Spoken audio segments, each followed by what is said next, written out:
Selamat sore anak-anakku yang terkasih. Di bulan suci yang penuh dengan cobaan yang begitu berat untuk kalian, harus berpuasa dan belajar di rumah, tetap semangat ya. Hari ini Bu Sari akan menjelaskan tentang hidrolisis. Sebenarnya kemarin kita sudah belajar tentang hidrolisis, tapi untuk lebih jelasnya lagi, yang kangen sama penjelasannya Bu Sari, boleh lihat lagi di sini ya videonya. Mari kita lihat bersama hidrolisis. Hidrolisis itu apa? Di video yang kemarin kita sudah jelaskan bahwa hidrolisis adalah reaksi antara penguraian garam oleh air. Nah, syaratnya garam itu berasal dari asam kuat ditambah basa lemak menjadi garam plus air. Nah, asam kuatnya contohnya HCl ditambah NH4OH akan menjadi NH4Cl plus H2O. Yang kedua, bisa juga garam yang berasal dari asam lemah tambah basa kuat menjadi garam plus air. Contohnya adalah asam asetat CH3COH plus KOH basa kuat menjadi CH3COOK plus H2O. Yang ketiga, kalau asamnya lemah tambah basanya lemah menjadi garam plus air. CH3COH plus NH4OH menjadi CH3CONH4 plus H2O, yaitu garam yang berasal dari asam dan basa lemah ini. Nanti menghitung nilai asamnya atau basanya bergantung pada nilai Ka dan Kb. Jadi ada 3 sifat garam: garam asam, garam basa, dan garam netral. Garam asam dan garam basa juga garam netral itu tergantung dari reaksi hidrolisis, juga tergantung dari nilai Ka dan Kb. Kita ambil contoh reaksi hidrolisis NH4Cl dan CH3COK. Ini adalah garam tadi yang berasal dari asam kuat basa lemah atau asam lemah basa kuat. Contohnya yang pertama, NH4Cl. Kalau kita ionkan menjadi NH4 plus tambah Cl-. NH4 plus basa lemah, Cl- asam kuat. Yang terhidrolisis itu yang lemah, sehingga reaksinya menjadi NH4 plus H2O menjadi NH4OH plus H plus. Karena reaksi ini menghasilkan H plus, maka garam ini bersifat asam. Yang kedua, CH3COK menjadi CH3CO- plus K plus. Yang lemah CH3CO- ditambah air, bereaksi dengan air terhidrolisis menjadi CH3COH plus OH-, sehingga dia bersifat basa.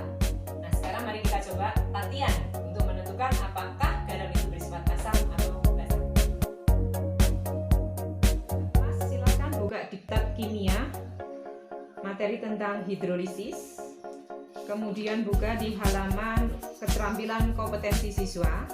Kita akan mencoba mengerjakan latihan soal reaksi penggaraman, yaitu garam yang mengalami hidrolisis. Rumus kimia NaCl, basa pembentuknya ini adalah NaOH, termasuk basa kuat. Asam pembentuknya HCl, termasuk asam kuat. Karena kuat sama kuat, sifat larutannya adalah garam netral. Contoh yang lain, NH4Cl kalau kita ionkan untuk asam dan basa pembentuknya NH4OH, termasuk basa lemah, asam pembentuknya adalah HCl, termasuk asam kuat. Kita nontonnya hidrolisis di sini, HCl-nya asamnya kuat, maka garamnya adalah garam asam. Jadi lihat yang kuat. Contoh yang lain silahkan kalian kerjakan. Kemudian latihan soalnya. Latihan soal di sini ada reaksi hidrolisisnya. Kemarin Bu Sari sudah ngasih soal. Contohnya Na3PO4, asam pembentuknya H3PO4, sifat asamnya lemah, basa pembentuknya NaOH, sifat basanya kuat, terhidrolisisnya sebagian. Sebagian kenapa? Karena yang satu lemah, yang satu kuat. Reaksi hidrolisisnya seperti ini, PO4 3- menjadi H2O, kemudian tambah H2O menjadi H3PO4 plus OH-. Karena OH- maka sifatnya adalah basa. Untuk latihan soal yang lain silahkan Anda kerjakan.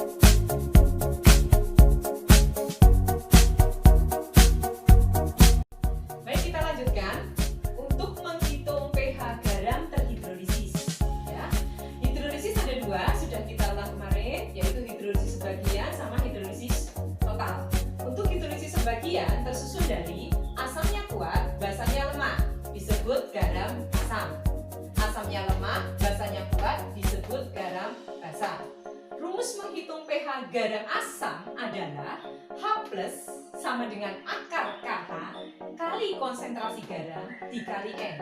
Apakah KH? KH itu nilainya KB per Ka atau KB per KB, tergantung garamnya. Kemudian B itu konsentrasi garam dalam satuan molar, sedangkan N adalah jumlah ion dari garam yang lemah. Jadi jumlah ion lemah dari garam. Misalnya kalau untuk basanya lemah NH4 2 kali, plusnya 2 kali dalam kurung, maka nilai N-nya adalah 2. Nanti kita lihat pada contoh soal. Garam basa, OH sama dengan akar KH kali B kali N. KH-nya itu KB per Ka kali konsentrasi garam kali N. pOH sama ya, main log OH pH-nya 14 dikurangi pOH. Bagaimana dengan hidrolisis total? Tersusun dari garam yang asamnya lemah, basanya lemah. Ingat ya, kalau asamnya kuat, basanya kuat, tidak terhidrolisis. Nilai pH-nya tergantung nilai Ka dan Kb. H plus sama dengan akar Kb per Ka kali Ka per Kb, boleh pakai H plus. Atau menghitung pakai OH juga boleh, yaitu akar Kb kali Kb per.